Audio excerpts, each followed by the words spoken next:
Hello Internet, it's time for the sequel to the prequel, which is Wrong Turn 5 Bloodlines, although my DVD case doesn't have Bloodlines written on it. I don't know why, but it got me thinking about the subtitles for the movies. We start off naturally enough with Wrong Turn, they take a wrong turn, and we continue with Wrong Turn 2 Dead End, continuing the navigational motif, which gets completely thrown out of the window with Part 3 Left for Dead, Part 4 Bloody Beginnings and Part 5 Bloodlines. So whilst my review is going on, I'm going to be putting up some suggested subtitles for the continuing franchise, should it continue, and trying to reclaim the navigational motif that I think was needlessly lost after Part 2. So it's time for Wrong Turn 5 Bloodlines, the sequel to the prequel, the second prequel. Let's go. Okay, so we're 30 minutes into the movie, and if anyone was in any doubt, the Wrong Turn franchise is now Declan O'Brien's baby. If you've seen my review for Part 3, that was when Mr. O'Brien took over the directing role, directing someone else's script. For Part 4, please check out that review if you want to laugh. Declan O'Brien is directing his own script, and here again Mr. O'Brien is directing his own script. We've got some wonderful O'Brienisms, as I'm going to be calling them. He really cuts to the chase in this film. We had to wait a good 5 to 10 minutes before we saw the first pair of breasts in his opus Wrong Turn 4 Bloody Beginnings. Here we get a pair of tits after a few establishing shots of the Virginia woods. So straight away, before you even put the DVD in the machine, you need to have your first shot lined up, because there's a couple screwing straight away. Then some more of their friends turn up and smoke some weed, so there's your second shot right there, and they all discuss going to the Mountain Man Festival, which is now a thing.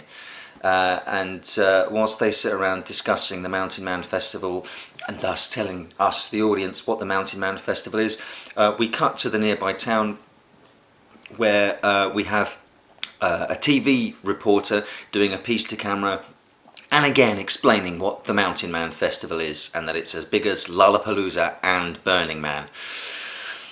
So exposition journalist is literally just there to tell you exactly what the festival is and the setup of the movie. Then she goes jogging and she's the first one to be killed. Our kids are driving to the Mountain Man Festival, and they have a car crash because they swerve to miss a guy in the middle of the road, and some cops come along and arrest all of them, and one of the cops is left behind, the deputy's left behind to preserve the chain of evidence. Like, that makes some kind of sense. And he's killed. I'm rushing through this, I know I am, otherwise I'll go insane.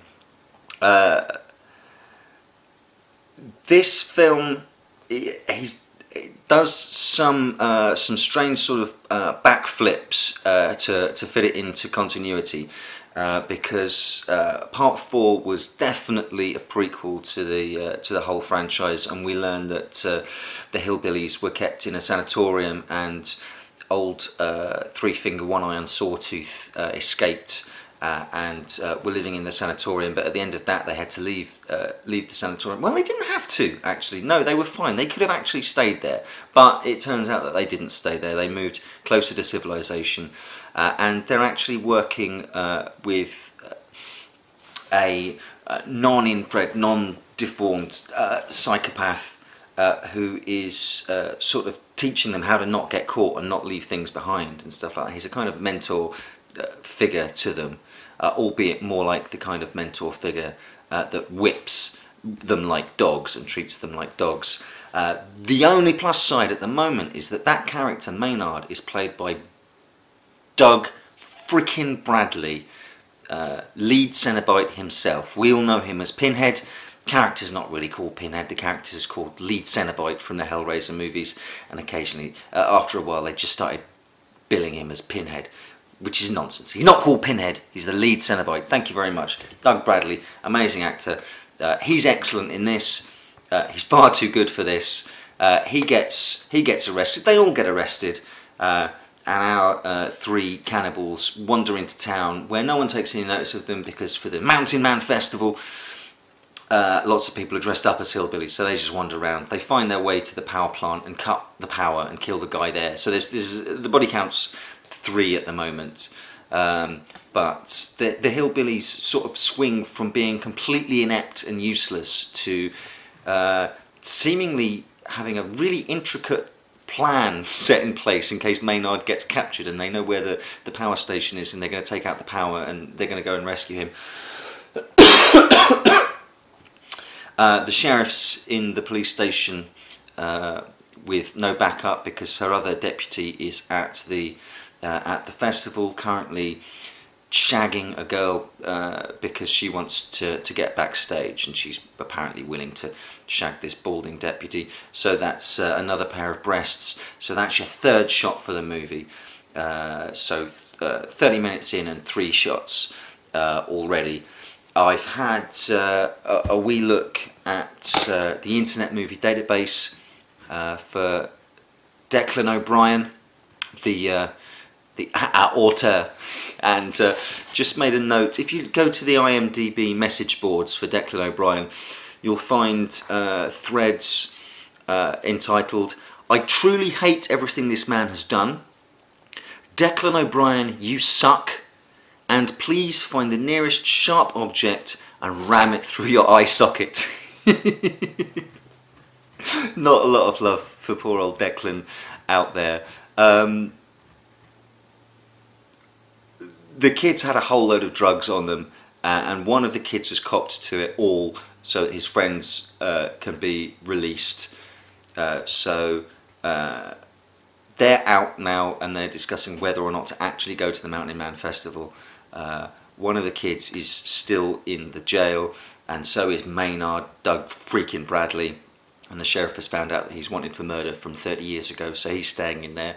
But at the moment, old Sawtooth, 3 Finger and 1 Eye are coming to get him. So we're going to have a prison break, I would imagine. We're going to have the awesome sounding Mountain Man Festival, and the film's just going to carry on. So let's talk a little about this Mountain Man Festival, which is apparently so phenomenally popular that every single person in the town has gone to it. So we can have our kids and sheriff running around a completely deserted town with our cannibals milling around doing stuff. I've never known a festival so popular. It was talked about at the start of the movie, and I thought we were going to go there. Maybe we will for the denouement of the film. I don't know. But I've never known of a festival completely emptying the town near which it's taking place. So I really hope we get there in the 3rd act, because this has got to be the most kick-ass music festival I've ever heard of. We've got more O'Brienisms, namely a bunch of stuff happening, and also specifically not finding out what characters are called until after they're dead, and the remaining characters start talking about them and where are they, and we have to go and look for them. Case in point, I mean, the prime example, check out my review for part 4 and the character Porter, possibly my favourite character of the entire Wrong Turn franchise. Check out the review for part 4 if you want to find out why Porter was so awesome. But here again, you don't know who any of the characters' names are until they're dead, and people start saying, where's Cruz, where's Gus? Oh, which one's Cruz and which one's Gus again? Oh, they're the ones that have just got killed. 4 of our kids are in a hotel room. One of them, the the girlfriend of the boy who's still in the cell decides to go and visit him. She gets killed. Quite a nasty death, actually, to be fair. Old Three Finger stabs her and then starts pulling out her intestines and popping them into her mouth until she bleeds out. Then one of the dudes, a few minutes later, decides, oh, I'm going to go visit him as well. So he leaves, ostensibly so that the remaining couple can have sex. And hold your shot there, because I've got to give props to this actress. Maybe she had a no nudity clause written into her contract, or maybe she just stood up to Declan O'Brien, because despite the script calling for a sex scene and then trying to put her in the shower, no boobs from her. So I'm actually gonna raise a glass to that actress for standing up to O'Brien, because you just know that if he could have got a flash of her tits, he absolutely would have.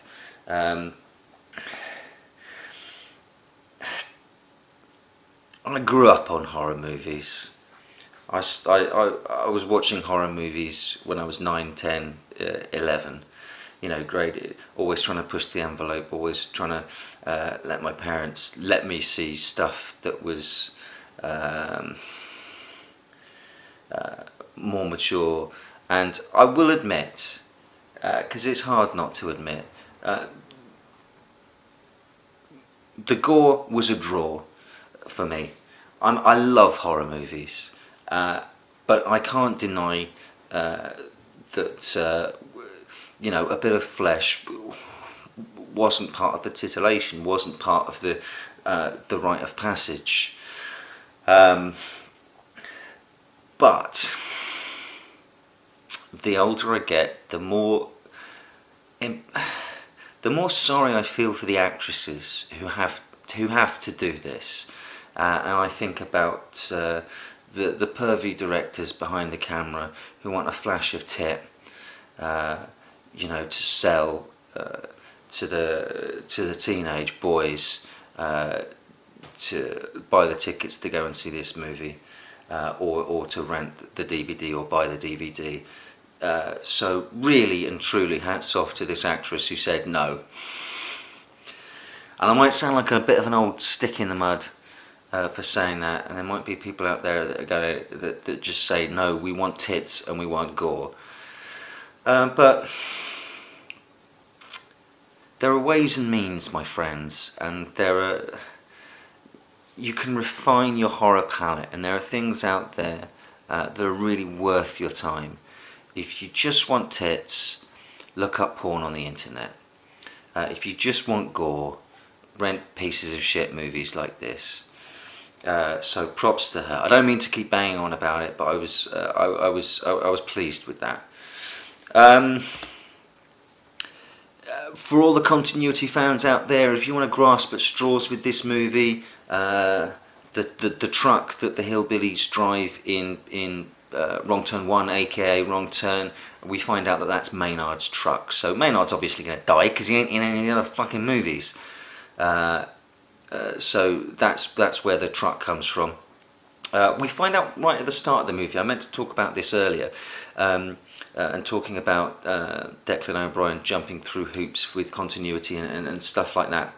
So we've had in part 4 this notion of all the hillbillies being rounded up and put in the sanatorium, and then our 3 main ones escaping.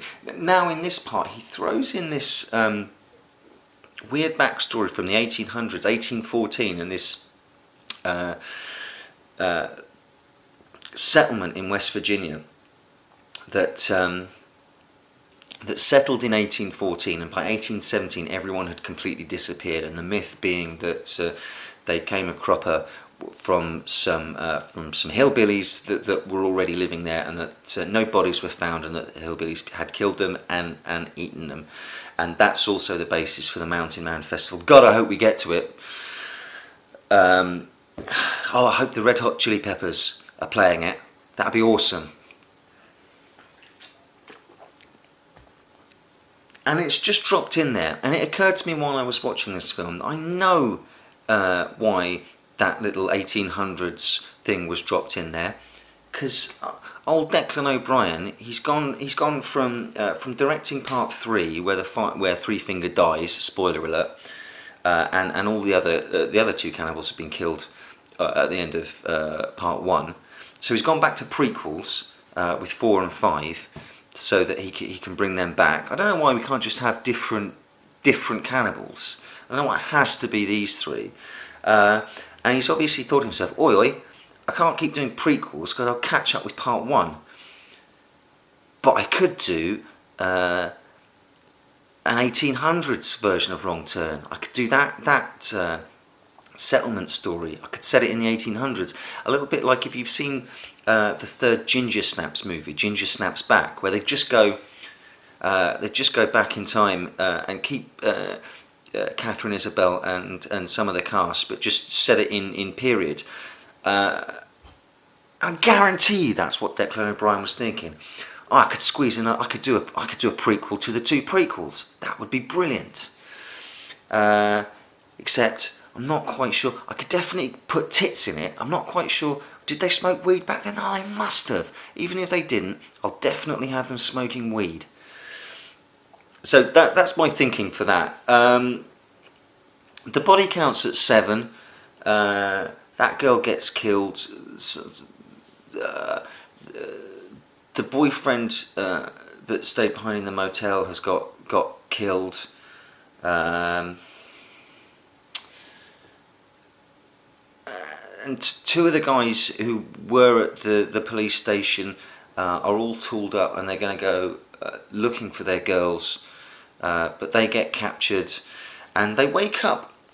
Nice death scenes, I'll grant you that. They wake up on a soccer field. Why didn't I just say fucking soccer? Football. Hand in my British passport for that. They wind up on a football field, and one of them is chained to the goalpost by his leg, and the other one is actually buried up to his neck in front of the goal mouth. An old Three Finger, sorry, mixing up my cannibals, drives a lawnmower with big rotary blades on the front over the head of the first dude, and then chases around the guy on the chain and then drives over him. Some really nice practical effects for that. Lots of guts flying around everywhere. It's too little too late for the movie, but it's really nicely done. If only O'Brien could build tension, build a story and stuff like that. He's got an eye for these things. He can do it. I think he's just lazy. He's just a lazy man. So we're there. The body count's at 7. There's who's left at the fucking police station? The sheriff, the town drunk, Maynard, Doug frickin' Bradley, I know why he took this job. The entire script, it's him sitting in a cell saying, oh, they're coming to get you, my boys are going to come and kill you. Really easy gig for him. Fair plays, mate. Fair play. Grab the money and frickin' run. Who else is left in there? Do you know, it doesn't really matter. The boys are coming to get him. So we'll see how it plays out. Maybe some of them will run from the police station through the deserted town to the Mountain Man Festival, and we'll get to see what all the fuss is about, and maybe catch 1 or 2 songs from the Red Hot Chili Peppers, who are definitely playing the Mountain Man Festival. Now here's the thing, the final 10 minutes of this movie were actually pretty freaking decent. We never get to the Mountain Man Festival, but I hear that Blink-182 tore up their set. Doug Bradley owns the final 10 minutes of the movie, and he elevates it beyond the source material. It's a nice payoff. I can't completely hate this movie. The characters in it, as poorly drawn as Declan O'Brien draws them, aren't all as universally loathsome as the characters he populated Part 4 with. And the final few deaths were nasty. Final body count is 10, with an 11th being promised after the credits roll, and it's a nasty ending. It's just, the film didn't build to it. It was an awful lot of people running around streets, running into the sheriff's station, running out of the sheriff's station. If only he'd tried better to build up to this ending, to earn it, I could possibly recommend the movie. I can't recommend the movie.